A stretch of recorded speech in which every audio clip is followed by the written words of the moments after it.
Kain kami ng buko yung mga kambing namin. Nandito rin. Ayan o. May kain din sila ng buko.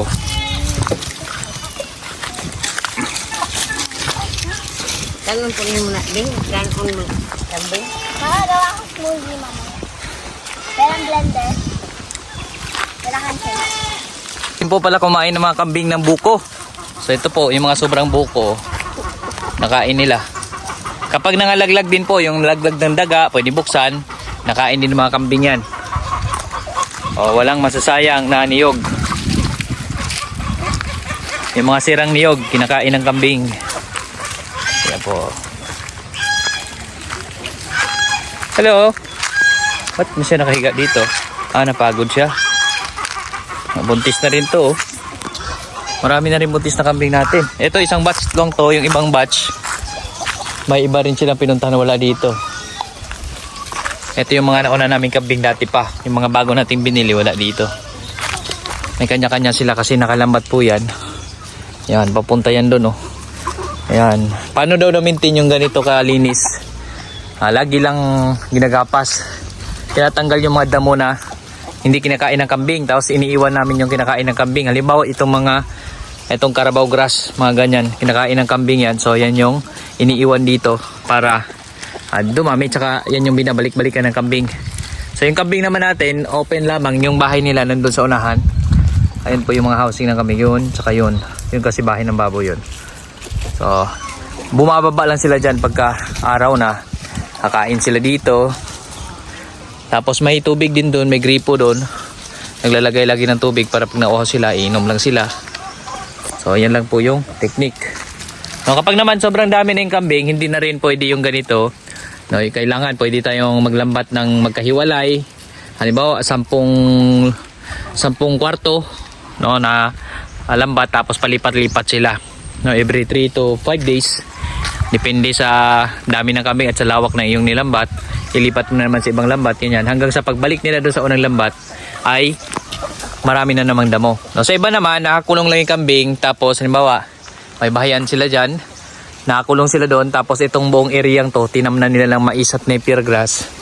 So, sinusupport na lang nila noong mga napier grass. Nagkukumpay na lamang sila para pampakain doon sa mga kambing.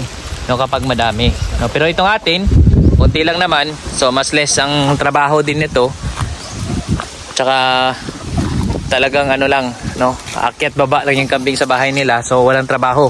Hindi tulad ng baboy, kailangan mo pakainin sa umaga at hapon. Hindi tulad ng manok, ganun din. Naka-free rin sila pero kailangan mo pakainin pa rin umaga at hapon para umuwi. Itong kambing, kahit hayaan mo lang, basta puno ng damo, ay wala tayong problema, no? So, talagang marami sila nakakain dyan.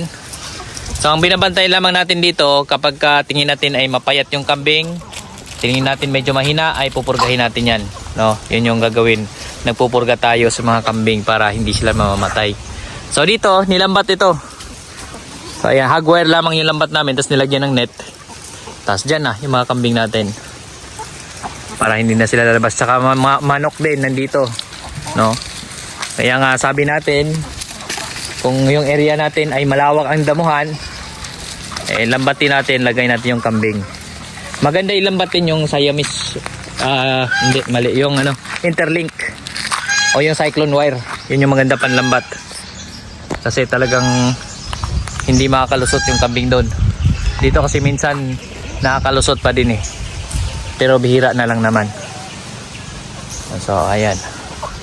Tapos dito sa unahan, tingnan nyo. Medyo mainit na. May gansa din tayo dyan. At may baboy din, oh. Ayan, may baboy dyan. Yung ibang kambing nandito pala, oh, sa loob. So, nandyan sila.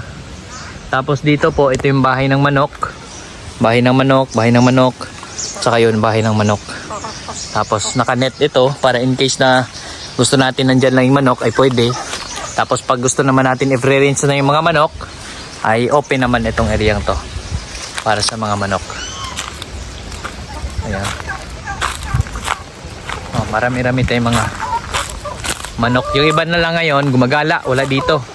Malayo yung mga ginagalaan ng manok natin. Kaya wala sila dito. So halo-halo to. Kambing, manok, pabo, gansa, baboy. Meron tayong alaga dito. No, may kalabaw nga rin kami, may mga baka rin dyan. So ayan yung ating simpleng pag-aalaga kapag yung area natin ay punong-puno ng damo. No, naging damuhan na lang, lambatin natin para may extra pa tayo na source of income. So ayun po, muli po. Maraming salamat po.